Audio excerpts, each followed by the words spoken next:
Boa noite. Você assiste a partir de agora o Espaço Público, programa de entrevistas da TV Brasil.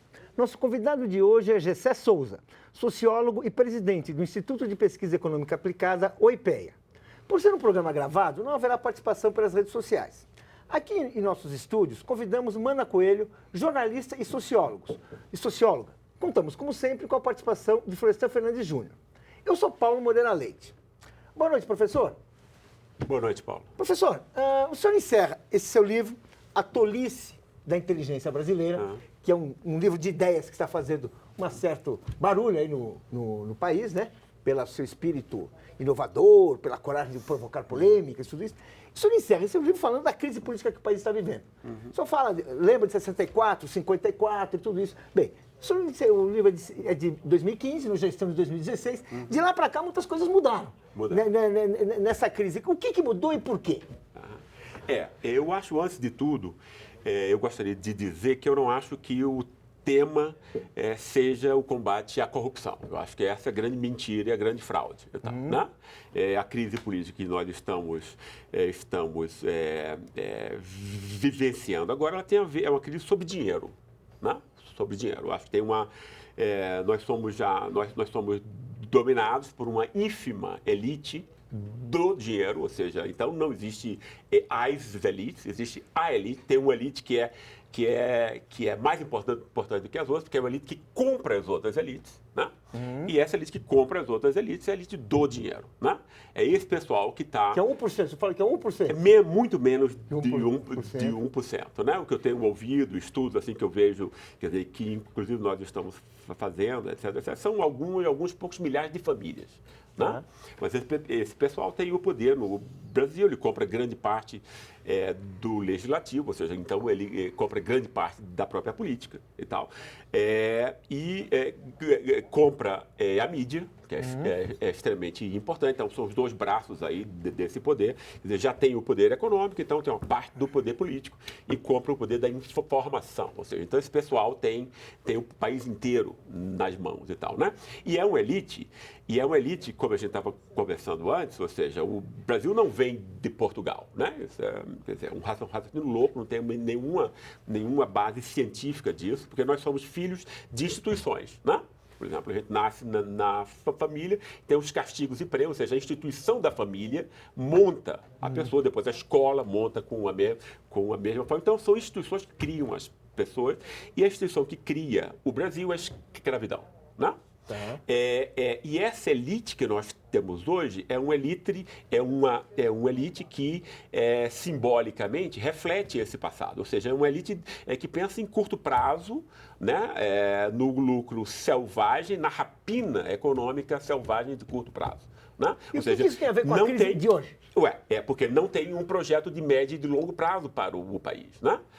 E isso tem a ver com a forma, por exemplo, de como essa ínfima elite quer também se apropriar, por exemplo, do orçamento do Estado. Né? Quer dizer, é o plano dessa elite, o que é? É drenar os recursos da sociedade inteira, nós todos e todos que estão assistindo essa nossa discussão aqui, e por mecanismo de Estado e de mercado e para o bolso dessa meia dúzia. Né?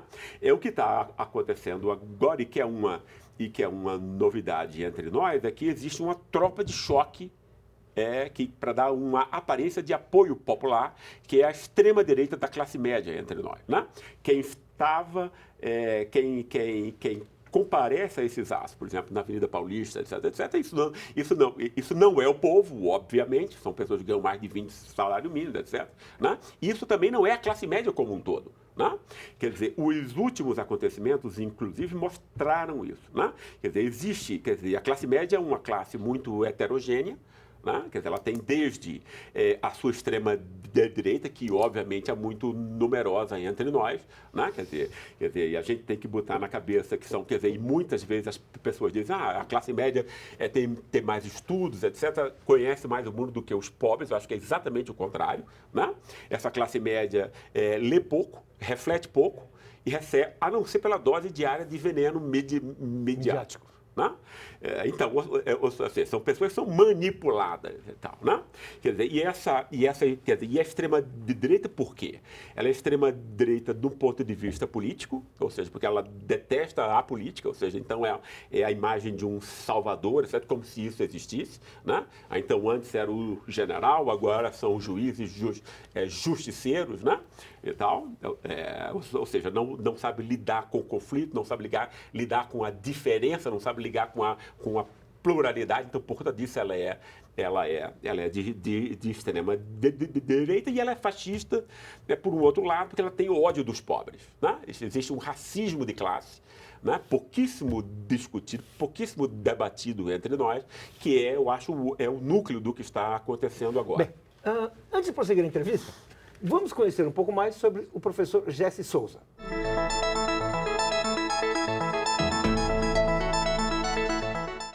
Gessé José Freire de Souza, ou simplesmente Gessé Souza, formou-se em Direito pela Universidade de Brasília. Também fez mestrado em Sociologia na instituição e doutorado na mesma matéria na Universidade de Heidelberg, na Alemanha.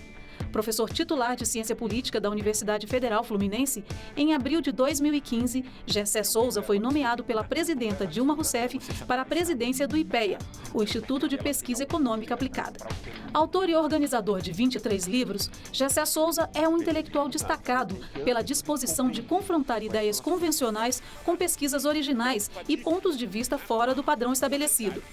No fim da década passada, foi um dos primeiros estudiosos a contestar a noção da nova classe média, que descrevia uma imensa camada de brasileiros que colheu os benefícios dos programas de distribuição de renda. Favorável a um entendimento diverso do Brasil, e em especial dos brasileiros, publicou livros que descreviam uma sociedade dividida em 3 camadas: a ralé, os batalhadores e os ricos. No livro A Tolice da Inteligência Brasileira, ou Como o País se Deixa Manipular pela Elite, lançado no ano passado, o professor faz um ajuste de contas com mestres consagrados, como Sérgio Buarque de Holanda, Gilberto Freire e Raimundo Faoro. Descrevendo uma sociedade na qual a camada que representa 1% da população consegue impor ideias e interesses aos demais 99%, nos capítulos finais do livro, Gessé Souza compara a crise política do governo Dilma Rousseff com momentos de ruptura da história do país, como a pressão militar que levou Getúlio Vargas ao suicídio em 1954 e ao golpe de 31 de março de 1964. Gessé escreve: mudam-se as vestes e as fantasias. Moderniza-se o golpe. Substitui-se o argumento das armas pelo argumento pseudo-jurídico. Sai de cena a baioneta e entra no palco da ópera bufa a toga arrogante e arcaica do operador jurídico. Mas preserva-se o principal. Quem continua mandando de verdade são os mesmos 1% que controlam a riqueza, o poder e instrumentalizam a informação ao seu bel prazer. Boa noite. Boa noite. Saiu um estudo do PNUD, se não me engano, que é um órgão da ONU, que demonstra que o Brasil é o paraíso fiscal dos super ricos. O senhor começou o programa falando desse grupo. São 70 mil pessoas que pagam menos tributos, quase metade ou menos da metade do que nós mortais pagamos anualmente. Esse grupo, me parece, é o mesmo que coloca uns patos pelo país, uns patos gigantes, contestando a CPMF, talvez até por medo de que as suas contas sejam vigiadas através de uma fiscalização do governo federal, né? E contaminam a população dizendo que ela vai ser togada num dinheiro, sem dizer que eles estão togando o país ao não pagarem os impostos de aplicações financeiras e de lucros que eles têm nas empresas que eles financiam. O senhor acha que o Brasil um dia vai conseguir ser mais justo, né, e dividir melhor esse dinheiro, que é fundamental para o país que sonha em ser uma economia mais justa, como é no Canadá, na Austrália, nos Estados Unidos e na Europa? Eu acho que você põe a questão principal, que é a questão da desigualdade entre nós, né? E E ela não é só uma questão econômica, quer dizer, uma coisa que eu acho extremamente importante para que a gente compreenda a desigualdade, é a questão simbólica. E símbolo aí não significa nada que esteja nas nuvens e tal. É uma coisa que está muito no dia a dia, que tem a ver com a humilhação, né? Quer dizer, as pessoas são também humilhadas, são retiradas oportunidades, etc, etc. São vidas que se acabam, né? E eu acho que a nossa é uma das sociedades mais desiguais e mais perversas do mundo por conta disso, né? E no que você havia tocado sobre as elites, é exatamente isso. Quer dizer, eu acho que falta sequer um mínimo de inteligência para se pensar na forma como o seu lucro vai se reproduzir a médio e a longo prazo, né? Isso só se reproduz se você tiver um mercado interno forte, etc, etc, uma boa infraestrutura, né? Você tem que ter emprego, etc, etc. Quer dizer, esses temas eu acho que não são da pauta dessa nossa elite, a elite econômica, etc, né? Quer dizer, que é o ponto principal, né? A elite que compra as outras elites, né?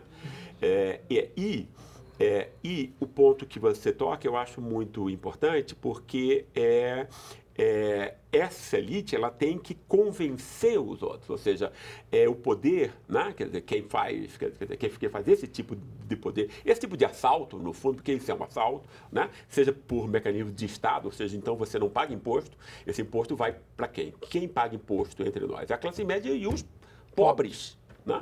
Especialmente o lombo da classe média, que sai depois à rua para defender esses milionários, né? Os interesses desses milionários. Por que eu digo que sai à rua para defender o interesse desses milionários? Porque entre nós se montou o quê? Isso começa pela ciência, né? Foram alguns dos grandes pensadores entre nós que montaram isso. Isso é extremamente importante, a ciência é muito importante, né? Porque o poder precisa ser legitimado, né? E quem tem maior prestígio para essa legitimação é a ciência. Né? Então, quer dizer, por conta disso, em todo debate, você precisa ter sempre um especialista para atestar que aquilo é verdade, etc. Né? Então, isso começa da ciência e vai se transmitindo para jornais, para escolas. Isso monta a consciência de um país. O que o senhor está dizendo, só para o espectador nos entender, o senhor está dizendo aqui, foram cientistas, alguns dos pensadores mais importantes do nosso mundo acadêmico, mais conhecidos, que formularam uma espécie de ideologia, que é a ideologia que mais ou menos justifica, apresenta e mantém o Brasil como ele é. Exatamente isso. Né? E aí faz as pessoas de tolas, no fundo, né? Tá. As pessoas não são tolas, as pessoas são inteligentes, né? Mas elas podem ser feitas de tolas, inclusive no esquema como o nosso, onde não existe pluralidade da mídia, e isso, em grande medida, significa que não existe uma democracia real, né? Porque a democracia real não é só o voto, esse voto precisa ser autônomo, precisa ser consciente, né? E não há autonomia no voto hoje, um exemplo se você não tem um exemplo concreto de tolice. Não tem que ver hoje um exemplo concreto de tolice, assim. Seriam esse pessoal que está nas manifestações, algumas manifestações, como que ele vê? O exemplo é claro, Paulo. O exemplo é quando você vê o mal, quando você demoniza o Estado. Tá. Entende? E você trata o mercado como um reino da virtude, como se o mercado não fizesse exatamente, não fosse a base da pior corrupção, no fundo. Exatamente. Né? Porque, no fundo, o que você faz com o tema da corrupção? Até pouco tempo, entre nós, só podia ser corrupto o agente do Estado. Né? O que é um negócio absurdo. Isso mostra o quê? O tema da corrupção ele é posto de modo vago e impreciso para que você possa usar quando lhe for conveniente. É desse modo que a elite trata. Né? Então, o tema quer dizer, entre nós houve governos e há sempre corrupção neles, obviamente, porque não tem como você... Né? A única coisa que você pode fazer é mitigar e diminuir. Né? Quer dizer, mas foi só quando Getúlio, Jango, Lula e Dilma foi que essa coisa foi problematizada. No caso, a única exceção a isso é Collor de Mello, que foi tão inábil que em 24 horas pôs a sociedade inteira contra ele. Quer dizer, fora esse ponto, fora da curva, né, todos os casos normais, né, a corrupção foi posta, foi usada, né, para quê? Para demonizar o Estado. E por que se demoniza o Estado? Porque o Estado é o único componente, a presidência da República, o executivo, né? É o único cargo na história do Brasil que se revelou, em algumas ocasiões, eventualmente, não comprável pelo dinheiro. Né? Por conta disso, ele tem que ser o Estado demonizado. é o que se revelou não comprável. Gessé, Boa noite. Boa noite. Eu queria te perguntar uma coisa. Você está falando também da questão do imaginário. E falou da imprensa como uma das grandes forças que hoje se opõe ao governo Dilma, vamos falar assim. Eu queria saber que você, com as pesquisas que vocês estão fazendo lá no IPEA, se vocês veem alguma diferença com o aumento de pessoas pobres nas universidades e a possibilidade da informação ser mais variada com a internet, com outros meios que não os tradicionais da imprensa. Eu acho, veja bem, eu acho que a imprensa ainda tem um enorme papel em pautar as questões, né? Por exemplo, eu acho que quando a gente fala em internet e as redes sociais, é extremamente importante que a gente tenha isso. Eventualmente pode ser extremamente importante, como está sendo agora, né? Mas, normalmente, numa sociedade onde a informação vem de cima para baixo, né, a grande imprensa tem o poder de pautar, etc. Né? Quer dizer, agora essa pauta, esse poder de pauta está sendo posto em xeque porque esgarçou-se ficou óbvio uma série de unilateralidades, uma série de injustiças, uma série de ilegalidades, né, que não dá mais para encobrir com a peneira. Né? Mas o que eu gostaria de aproveitar mais na sua pergunta é o fato de que de onde veio o racismo de classe no Brasil. Né? A demonização do Estado, né? A visão do mercado como unicamente virtude, como se não cometesse pecado e tal, como se grande parte da corrupção que houvesse no Estado não fosse motivada por interesses de mercado, que é exatamente o caso. Né? O que eu acho, no fundo, pessoal, é que a gente tem uma luta de classes entre nós que é invisibilizada, tornada invisível a qualquer custo. Né? A única semântica possível dessa luta é essa falsa oposição entre Estado e mercado.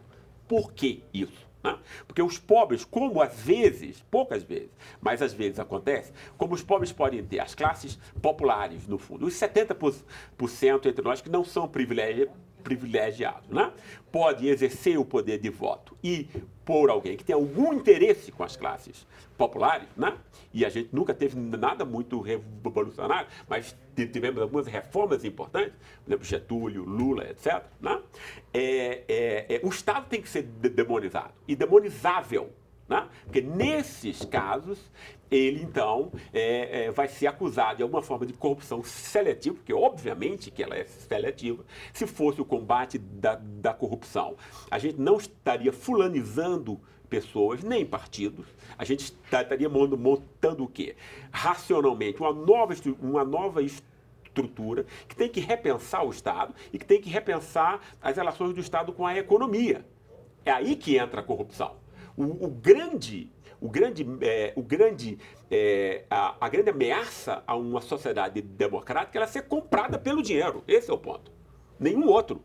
A gente tem que saber quais são os pontos mais importantes. Esse é o ponto central. Né? Então, a gente deveria estar agora debatendo de que modo a gente pode tornar mais transparente as relações entre economia e política. E não ficar fulanizando, né, políticos de um partido só. Isso é, obviamente, uma atividade partidária menor, rasteira, que não contribui para o debate público. O senhor acredita que tem interesses internacionais envolvidos no que nós estamos passando no Brasil? Porque o que a gente percebe é que as nossas grandes multinacionais, com todos os erros e equívocos e roubalheira, né, se você pegar as grandes empreiteiras que vêm desde a época dos militares, que é a Odebrecht, OAS, Andrade Gutierrez, elas se transformaram em grandes multinacionais que trabalham e operam no mundo todo. Começaram a fazer obras na América do Sul, na África, na Ásia e até nos Estados Unidos. Avançou em mercados que não pertenciam ao Brasil e que eram de interesses norte-americanos. A Petrobras também avançou nesses mercados. Né? E os BRICS, ao que parece, têm incomodado os interesses desses grupos que dominam o planeta. O senhor acha que isso está em jogo? Quer dizer, quebrar essas empresas no Brasil, né? Fazer um processo judiciário na justiça que não preservou as empresas, ou seja, ao contrário, levou à destruição delas, porque uma coisa é você prender o dono da empresa, outra coisa é você inviabilizar a empresa e criar desemprego. Né? O senhor acha que existe isso? Eu acho que é possível, eu acho que é muito razoável que exista isso, até porque, por exemplo, o capitalismo passa por uma transformação extremamente importante. O capitalismo está se financiarizando, isso tem enormes transformações, seja na forma como se trabalha, o regime de trabalho, o salário que as pessoas vão ter, etc., a forma como elas vão se representar, a classe trabalhadora, né? Quer dizer, existem estímulos para que ela não se sindicalize, etc., para não politizar a relação capital e trabalho. E depois tem a questão mais óbvia de que os capitais agora têm livre trânsito, né? Acima dos estados, praticamente, e que são uma forma de poder extremamente importante, irresistível, claro, e de dificílimo controle, né? Inclusive pela forma de paraísos fiscais, etc., né? Ou seja, então a principal fonte de alimentação dos estados nacionais, ela perdeu praticamente, né? Por formas de, enfim, de firmas offshore, etc., paraísos fiscais, lavagem de dinheiro, né? Tem um terceiro aspecto extremamente importante que você nomeou na sua questão, que é o controle sobre riquezas estratégicas, como óleo, como gás, etc., né? Eu acho que isso é percebido, né? Obviamente em acordo com grandes grupos e governos de países, enfim, de países desenvolvidos, né? De que modo você vai garantir o acesso, né? E eu acho que é extremamente provável, eu diria, que isso faça parte também de um plano maior, né? Eu queria, mudando um pouco de assunto, sobre hoje, você falou, teve um período que nós tivemos uma ditadura militar. Foram os militares que foram chamados, desde a proclamação da República, que eles entram em cena no Brasil para garantir o poder dessas pessoas, desse grupo.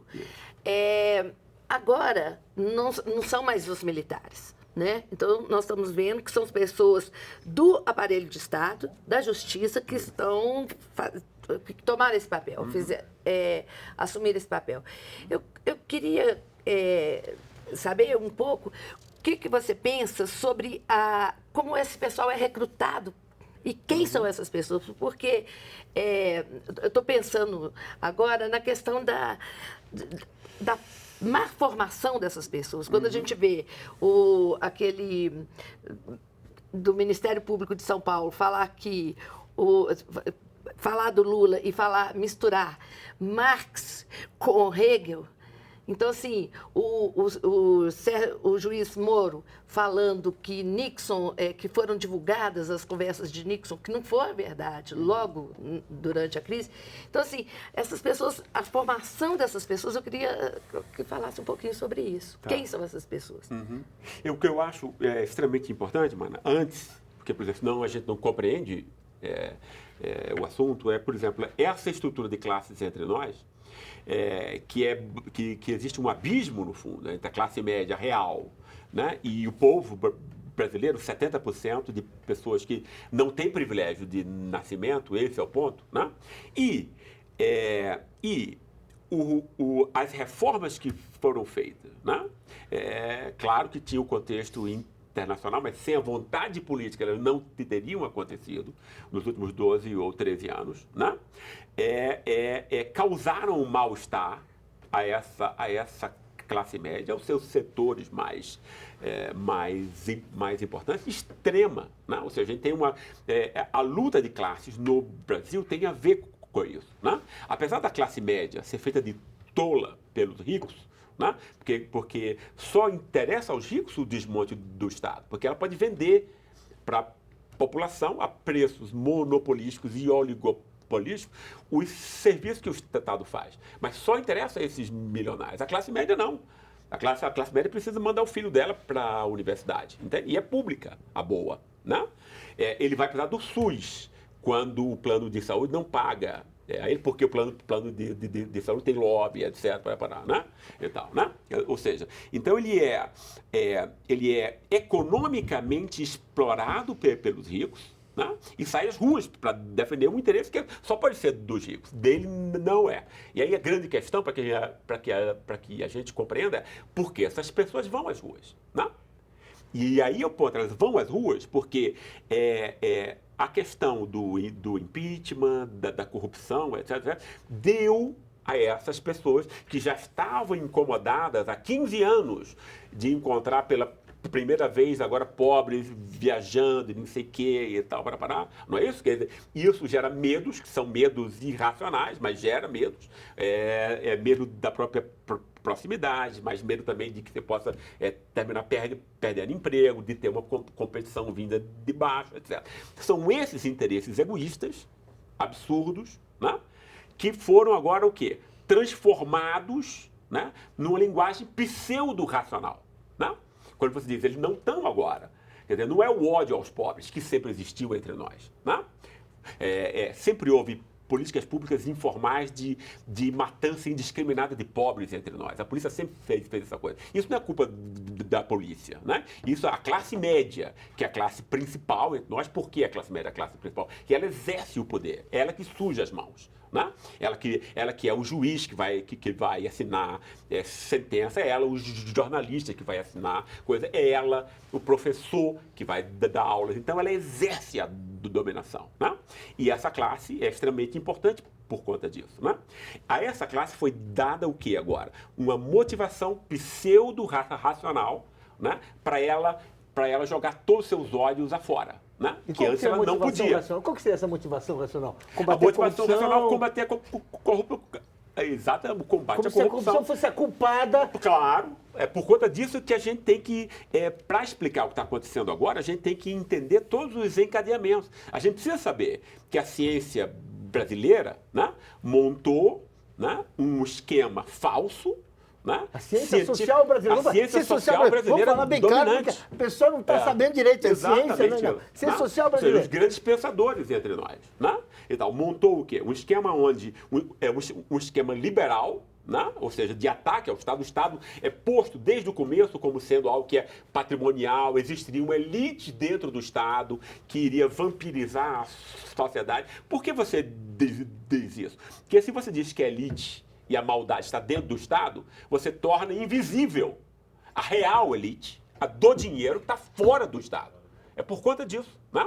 Ou seja, então foi uma intelectualidade, né, que serviu aos interesses, né, de quem tinha dinheiro. A inteligência entre nós serviu ao dinheiro. Então, né? quer dizer assim, só para a gente entender bem, porque o senhor no livro, o senhor faz uma coisa assim, é bem assim, quer dizer, grandes intelectuais, eu vou nominá-los, porque claro. O senhor nomina, assim, estamos falando de Gilberto Freire, estamos falando de Sérgio Buarque de Holanda, estamos falando de Raimundo Faoro, Fernando Henrique Cardoso, Roberto da Mata, e outros, que 9 entre 10 estrelas de cinema. Foram assim recrutados, ou se deixaram recrutar, ou elaboraram uma ideologia, que é uma ideologia que o senhor chama de liberal conservadora, que é uma ideologia assim, que não só faz a demonização do Estado, mas ela preserva. Inclusive, faz um simulacro de crítica. Isso. Ou seja, não é uma ideologia que é assim, conservadora naquele sentido inglês. Isso. Que vamos com. Não. Ela, teoricamente, ela faz um simulacro. Tira onda de crítica. Tira onda,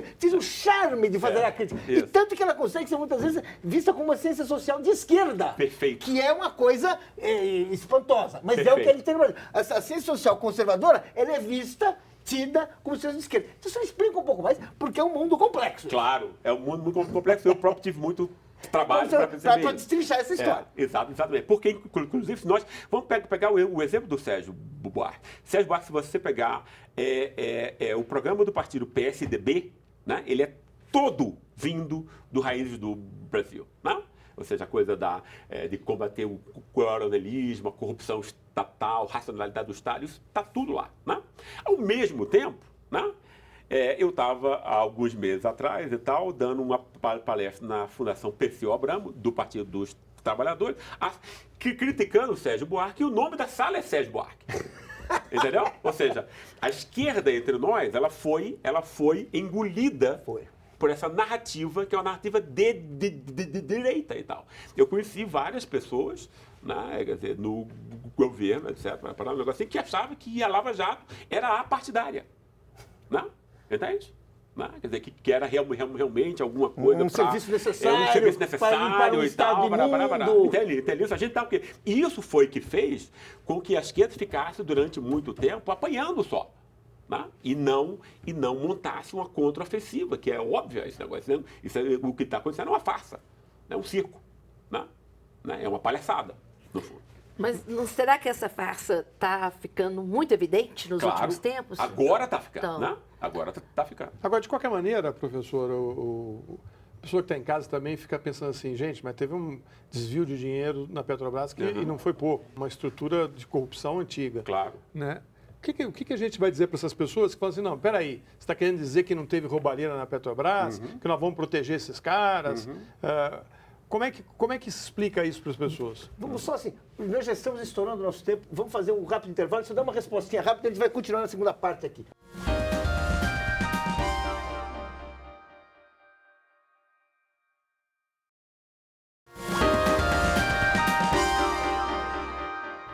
O Espaço Público está de volta com o sociólogo Gessé de Souza. Professor, vamos retomar a pergunta do Florestan, que estava falando o que ele diz para as pessoas que estão vendo a Lava Jato, estão vendo os milhões que foram roubados da Petrobras e querem uma resposta para isso. O que ele tem para dizer? Eu acho que o que a gente tem que fazer é refletir um pouco. Né? Quer dizer, primeiro, o que é corrupção é algo que ninguém sabe o que é. Né? Quer dizer, será que é corrupção as taxas de juros que a gente tem no Brasil, que são as maiores do mundo e representam uma drenagem. 300% ao ano. Só gigantesca 300% de recursos de cada uma do trabalho, do produto do trabalho de cada uma dessas pessoas que estão assistindo a gente para o bolso de meia dúzia de pessoas entre nós. Isso é corrupção? Para mim é. Hein? Quer dizer, está legalizado, né? Entende? Mas é uma enorme drenagem, muito maior do que a soma de todos os casos de corrupção, se nós pegarmos aqui nos últimos 100 anos, né? Esse é o aspecto mais importante. É claro... Professor, tem uma coisa que eu vou falar. A gente não consegue enxergar isso como corrupção. Não, claro. A gente pode considerar intelectualmente como corrupção. Por que a gente não enxerga? Por que não? Né? Porque isso foi montado para ser assim. O capitalismo, né, foi montado para ser visto como algo decente, ético, etc., que nunca foi. Aliás, numa entrevista que a gente fez, eu e o Paulo, com o Prêmio Nobel de Economia, o Joseph Stiglitz, ele diz exatamente isso, assim, o Brasil enfrenta os bancos e essas taxas de juros, ou vai continuar sendo um país pobre e injusto. Perfeito. E o que é que o nosso espectador deve pensar? Deve começar a pensar. Isso, porque, por exemplo, ele não vai ouvir isso em nenhum jornal, não vai ver isso em nenhuma televisão, a não ser essa, e não vai ouvir isso em rádio. Ou seja, ele tem que usar a inteligência, que é um dote divino, né? Entendeu? Para superar, né, esse contexto, né, de dominação pelo dinheiro, que é uma dominação, então, que vai dizer, não, olha, o corrupto quer dizer, corrupção é só no Estado e só por um partido. Né? E sempre quando esse partido tem alguma ligação com as classes populares entre nós. Esse é o crime. Né? É claro que a corrupção tem que ser mitigada, ao menos, controlada, etc., em todos os níveis. Obviamente, mas essa não é a questão principal entre nós, né? O grande ponto ético, o grande crime ético e moral que nós cometemos, né, é deixar que essa pequena elite continue, né, drenando todos os recursos para meia dúzia de bolsos e tal, e que isso sequer é visto como algo que seja moralmente condenável. O que me chama a atenção, professor, e que acho que chama a atenção dos telespectadores, é que você pega nas Américas, por exemplo, Canadá, Estados Unidos e Brasil, e mesmo o México. São países parecidos no tamanho, nas suas riquezas e tal. O Canadá e os Estados Unidos não viveram isso que nós estamos vivendo aqui, ou seja, uma exploração incessante. E mesmo na Austrália, que é um outro país continental, né, que você tem uma sociedade mais justa na sua distribuição de riqueza. Por que essa diferença? O que aconteceu no Brasil que aqui não dá certo? Pois é, essa é uma ótima questão, né? Eu acho que tem mesmo existe aí uma inércia, né? Quer dizer, existem várias instituições da escravidão entre nós, né? Trabalho doméstico, etc. Profundo desprezo pelos mais pobres. As pessoas sequer acham, quer dizer, nós temos uma ralé, que é quase um terço, ou seja, são pessoas sem condições até de utilizarem a escola e depois de terem alguma entrada no mercado competitivo, etc. Isso é um crime, né? Isso tem a ver o quê? Com consensos, né? Por exemplo, um país que eu conheço melhor e que eu morei muito tempo, mais de 10 anos ao todo, se eu somar todas as minhas passagens, etc., que é a Alemanha, é um país muito interessante. Por quê? Porque a Alemanha só se tornou um país democrático que hoje é, né, quando ela reconheceu os crimes. Houve uma batalha entre gerações que eu presenciei, porque vários dos meus amigos tinham pais que eram ex-nazis, etc. Né? Quer dizer, que foi um processo de tomada de consciência. Entre nós jamais aconteceu isso. Né? Ou seja, a gente sequer se dá conta, né? Ou seja, existe uma irresponsabilidade social, não só dessa elite, mas da classe média inteira, né? Que tem raiva dos pobres ao invés de dar uma chance. Quer dizer, os pobres reproduzem miséria, seja no sentido econômico, moral, etc., em grande medida, e tal, né? Porque foram abandonados, não é culpa dele. Eu até hoje não conheci ninguém que tenha escolhido ser pobre e ser humilhado. Isso tem a ver com o berço, etc. Né? Quer dizer, desde o berço não existe meritocracia. Né? Todo mérito individual ele é socialmente construído. Isso tem a ver com as classes. Né? As classes não têm a ver com renda. Isso é uma extraordinária enganação. Né? E tal. Quer dizer, dizer que as pessoas só se separam pela renda que elas têm no bolso significa dizer que essas pessoas todas têm capacidades iguais. E as pessoas não têm capacidades iguais. Né? Um filho da classe média é montado para ser um campeão desde o começo. Vai ter estímulo, vai ter capacidade de concentração, vai ter pensamento abstrato, coisa cheia, quer dizer, fantasia, imaginação, vai ter leituras, a mãe lendo e tal. O filho do pedreiro não vai ter isso. Né? Ele vai brincar com o carrinho de mão do pai, ele vai aprender a ser trabalhador manual, etc. Né? Quer dizer, essa extraordinária separação é o nosso crime. Né? Agora tem uma questão, deixa eu só fazer uma questão que estava querendo falar aqui, que é o seguinte, você está falando da classe média e é bom que o nosso espectador também entenda que a classe média não é um bloco homogêneo. Não é. Nesse momento que nós estamos vendo, inclusive, a classe média é uma divisão na classe média com relação à questão do impeachment, com relação às garantias democráticas, com relação à preservação da Constituição, com várias questões. Eu queria que o senhor tentasse, o senhor refletisse, eu sei que o senhor tem uma reflexão sobre isso, o que aconteceu que, de repente, um processo que parecia estar sendo conduzido assim, muito competentemente para conduzir a deposição de um governo, seja como for, quase sem resistência, quase indefeso, de repente aconteceram muitas novidades, inclusive a classe média rachou. O que houve? Eu acho que houve óbvios erros táticos, né? Enfim, ainda bem que eles aconteceram, né? Eu acho que a prisão do Lula foi um dado, quer dizer, pela ilegalidade flagrante, pela determinação do real alvo, né? E aí o alvo não é Lula. Eu acho que esse é o grande aspecto, não é a pessoa Lula, é o que Lula representa, né? São as classes que nunca foram representadas entre nós. Os pobres jamais foram representados entre nós, né? No fundo. Né? E Lula representa uma possível entrada dessas classes na esfera política. Né? É isso que é a fonte, é o mal, é o inimigo a ser abatido. Inclusive né? pela Porque força simbólica, né? Claro, o Brasil tem que ser governado pela meia dúzia de famílias e os seus capatazes da classe média que vão fazer o serviço sujo. Né? Mas a noção de legalidade e de democracia entre nós, em alguma medida, penetrou partes da classe média. Né?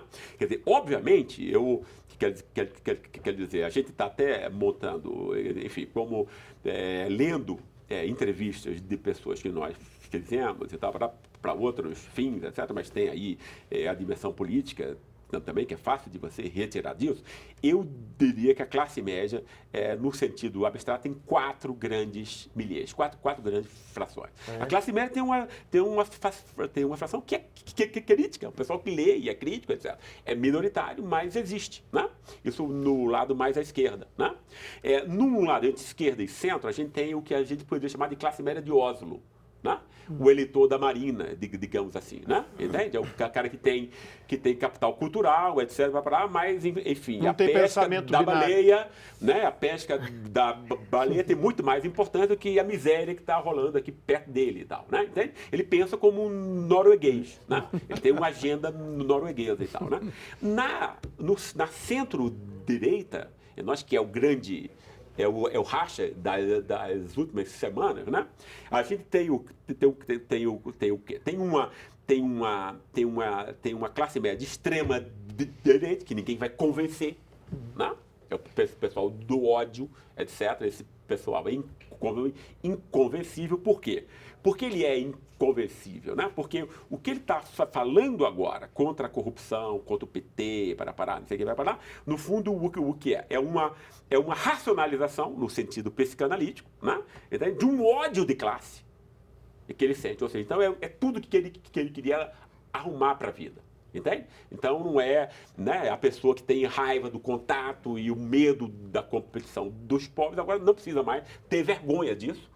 Né? Ele pode vestir a camisa do Brasil, botar a bandeira e ir com todo orgulho, como se fosse campeão da moralidade, a higiene moral do país. Imagine, né? Então você consegue transformar o pior racismo, né, em algo que é vendável, que você pode ter orgulho, etc, etc. Ou seja, então essa classe, essa fração está comprada pelos ricos, né? Ele conseguiu, desde a ciência até a coisa da mídia, né? Também comprada para esse interesse, que repete e manipula isso. Agora, tem uma novidade agora que é extremamente importante, é que mesmo na centro-direita, digamos, é um classe média conservador politicamente, mas que tem uma noção do que é a democracia, né? Entende? Ou seja, um respeito à legalidade, respeito à Constituição, né? O mais interessante dessas últimas semanas é que foi aberta uma cunha, mesmo nesse setor que é majoritário da classe média, né? Entre legalistas, por um lado, e extrema-direita fascista de outro. Né? Entende? Quer dizer, há os erros do Lava Jato, né? Os erros no sentido de que, por exemplo, que é impossível agora para qualquer pessoa achar que a Lava Jato é efetivamente algo que não tem partido, que é impessoal, etc, etc. Né? A parcialização e a partidarização e o objetivo efetivo dela ficou claro agora para todos. Né? E tem uma parte expressiva dessa classe média, mesmo conservadora em outros aspectos, que acha isso inaceitável. Não?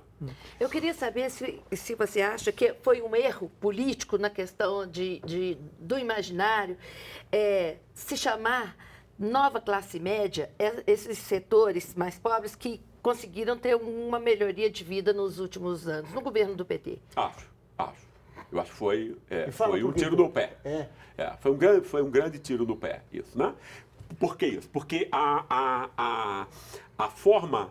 Quer dizer, você tem que criar uma narrativa, né? Esse pessoal, os mais pobres, né, não tem uma narrativa política. Eles têm uma narrativa religiosa agora, que é antipolítica em grande medida, né? Porque vê a coisa da relação. É extremamente importante isso, né? Ou seja, você tem que pensar que são pessoas humilhadas, olhadas de cima para baixo, etc, etc. E alguém disse a elas, olha, Jesus, você não é um lixo, você não está abandonado e tal, Jesus é seu irmão. É extremamente importante isso como motivação, né? Agora, por outro lado, né, você não tem uma narrativa política para essas classes, né? Entende? E a narrativa política que teria que ter sido construída era como? Teria que ser feita passos aí, né? Olha, isso aqui é só um primeiro passo, a gente precisa de mais tempo para realizar isso agora, né? Por exemplo, da transferência de renda, extremamente importante, né? Mas para agora o quê? Para a garantia do capital cultural, educação, né? Quer dizer, quer dizer, e aí um terceiro ponto, novos direitos e tal, né? Quer dizer, você montando uma narrativa de curto, médio e de longo prazo. Né? Quando você diz que o pessoal já é de classe média, que você faz? Você não tem essa narrativa, você desconstrói, como se você já tivesse chegado no paraíso. Então, você provoca todo tipo de expectativa desmedida, etc. Né? Entende? E você perde. Tu vê aí, por exemplo, nesse comportamento, uma das origens da frustração de 2013. Eu acho. Os protestos de 2013 foram protestos de quem queria estádios, escola padrão FIFA. Se eu sou de classe média, então eu quero os direitos de uma classe média. Né? E, quer dizer, quando se deveria ter montado, construído uma narrativa política de uma inclusão passo a passo, que ainda é possível de ser construída. Né? Agora, de qualquer maneira, a economia foi... Pode se aprender com isso. A economia dos últimos 2 anos foi praticamente destruída né, nesse processo todo de criminalização política. Né? Você teve um desemprego em massa, né? Empresas fechando, a economia paralisada. Quer dizer, vale a pena para esse grupo que controla o dinheiro fazer essa destruição? Eu acho, quer dizer, eu também fico pasmo e muito surpreendido com isso. Né? Porque, em grande medida, essa crise econômica é uma crise provocada politicamente. Né?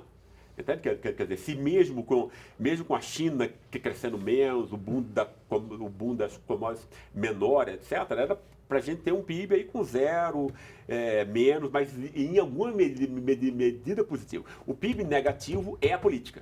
Me diga uma coisa, o senhor como presidente do IPEA, que é Instituto de Pesquisas Econômicas Aplicada, o senhor tem muita visão da economia e até pode ajudar a gente a tentar entender esse marasmo que está aí, esse pesadelo que a gente está vivendo aí. Qual é a perspectiva que o senhor enxerga? Eu não sou economista. Eu sei que o senhor é economista, mas o senhor está lá, o senhor tem os economistas que estão ali pesquisando. Como é que o senhor avalia o que está acontecendo?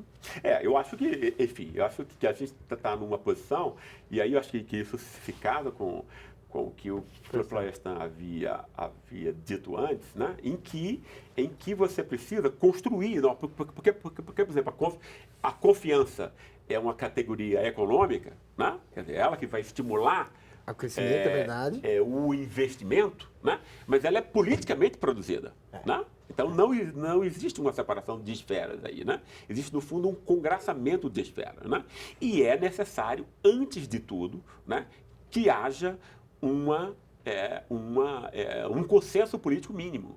Né? Eu acho que a principal coisa, quer dizer, o passo mais importante a ser dado agora, mesmo para a volta da retomada do crescimento econômico, né? é a possibilidade de diálogo, etc. Né? A questão do Congresso Nacional com a representatividade dele, como deveria ser a Casa do Povo, é uma coisa muito complicada hoje em dia. Né? É verdade. Então, como que fica a questão da política, política institucional dentro dessa história? Eu acho que você toca num ponto que é muito importante, eu acho que tem a ver, eu acho que urge, eu acho que o que nós estamos vendo, a crise, etc., ela urge o quê? Ela urge uma reflexão do Estado sobre o seu aparato, e uma reflexão da sociedade sobre seus rumos. Né? Eu acho que a crise ela pode ser uma oportunidade também, ela não é só um risco. Né? Entende? Eu acho que é possível ainda, né? Eu acho que é extremamente possível, porque, por exemplo, vários dos esgarçamentos que existem entre a gente foram ocultados o tempo todo, né? Estão sendo tentados agora, quer dizer, a pressão está ao máximo e a gente está vendo que não existe nenhum, quer dizer, que os debates não caminham para esse tipo de abertura, né? A mesma repetição e a manipulação de sempre, etc. Né? Mas eu acho que em breve, né, mesmo os mais incautos, né, mesmo os que apostam no quanto pior, melhor, etc., né, vão entender que o mais importante é a abertura para o diálogo e uma lição para o futuro, uma reforma política, né, que não é só por política, tem que ser hoje em dia uma reforma do Estado, né, mas em grande medida ela pode começar por uma reforma política, né, onde o financiamento público ajuda, né, mas ela não resolve, não é uma panaceia. Né? Uma questão que eu queria perguntar, o senhor falou aí de religião E o senhor escreve muito e fala muito sobre Max Weber, que tem aquele seu livro mais famoso, Ética Protestante e o Espírito do Capitalismo. O senhor acha que, de alguma forma, algumas pessoas apresentam essa emergência das religiões evangélicas no Brasil como quase a chegada do verdadeiro espírito do capitalismo no Brasil? O senhor acredita nisso? Eu acho assim, veja bem, eu fiz muito... Quer dizer, eu e o meu grupo de pesquisa, a gente fez durante 7 anos estudos, tanto com as classes populares, o que a gente chamou provocativamente, né, de ralé. Né, mas não para insultar as pessoas, mas para provocar a classe média, que eram os nossos leitores potencial, e é uma classe média que pode ser esclarecida, né? Isso é extremamente importante. Eu acho que é um público capaz de entender e aprender. Né? O que nós vimos nessas pesquisas foi que, né, obviamente, existe um lado sombrio disso, que é uma agenda fundamentalista, conservadora, que tem a ver com a manipulação de líderes, antes de tudo, né? E tal, do que com a massa de fiéis. Né? Porque o que eu acho que a gente tem que compreender o Brasil é uma sociedade doente, é patológico. Né? Eu já viajei bastante pelo mundo, eu não consegui nunca encontrar um país tão doente, perverso, mau e desigual como o nosso. Né?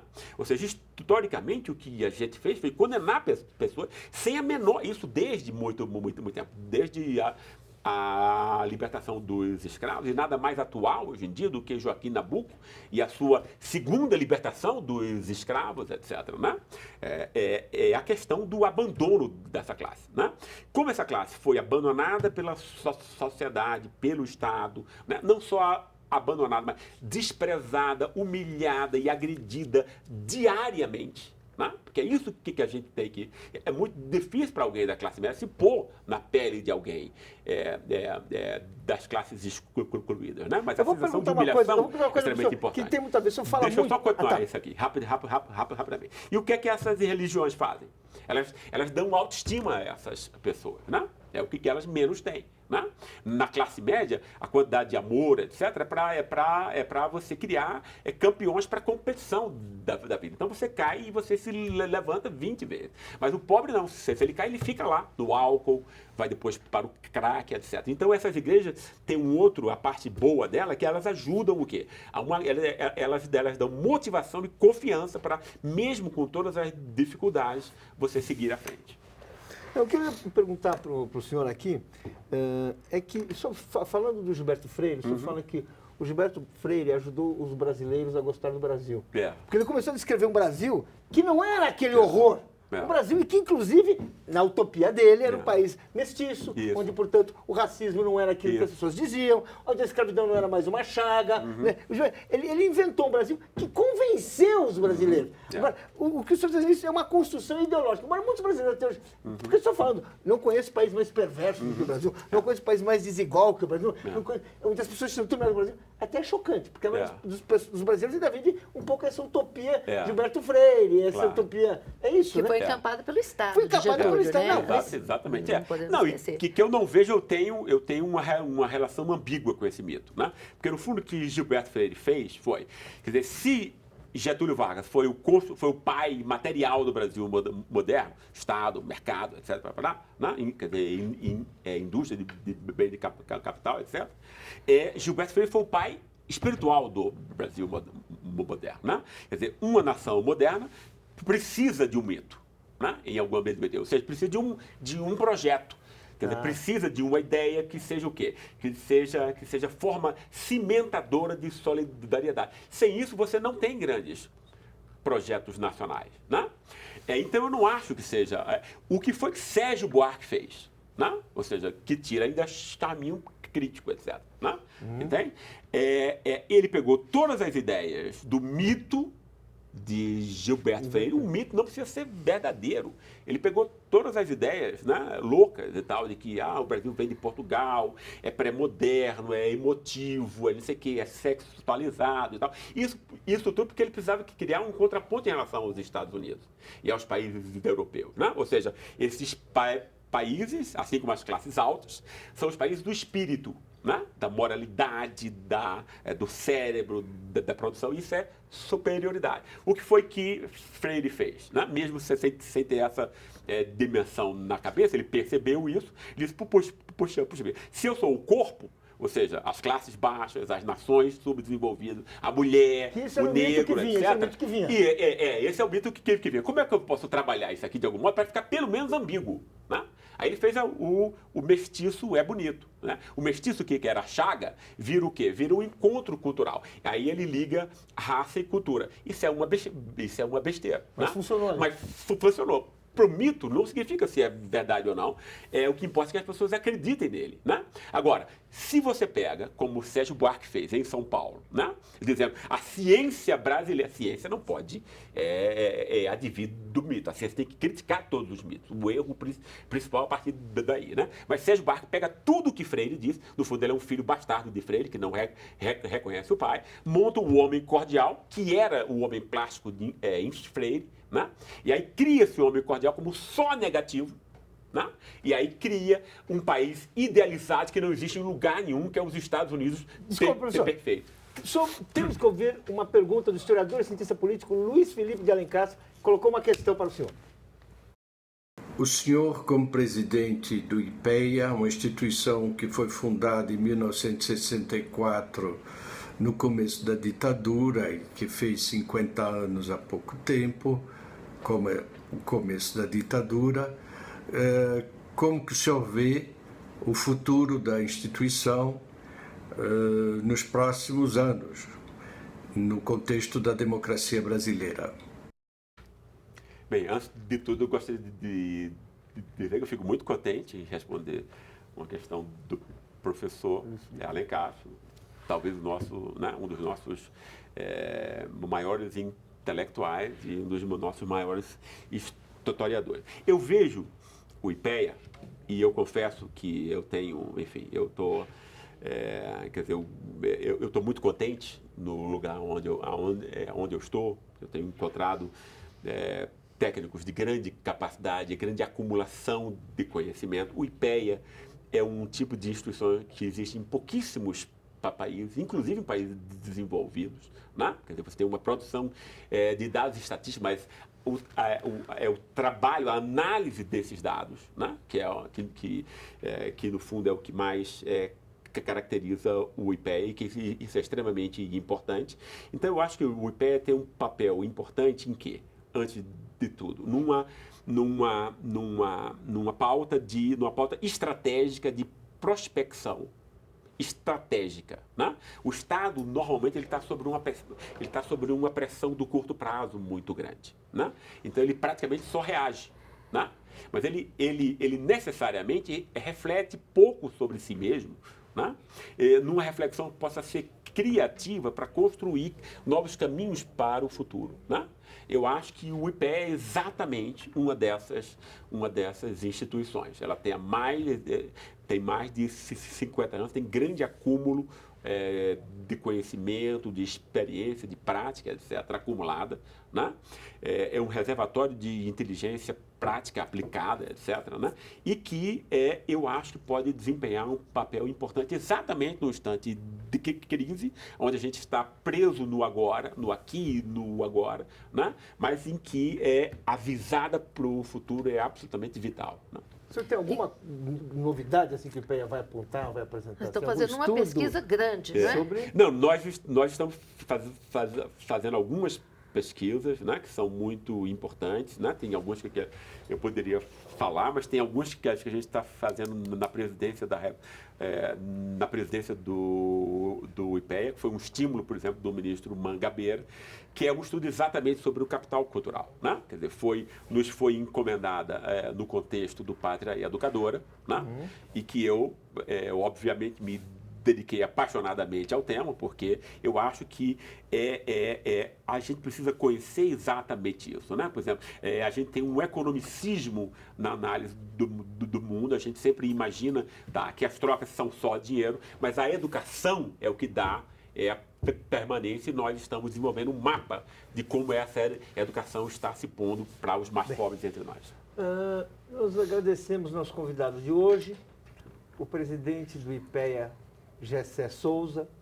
Agradecemos também a jornalista Mana Coelho e a Florestan Fernandes Júnior. Especialmente a você que está aí nos assistindo.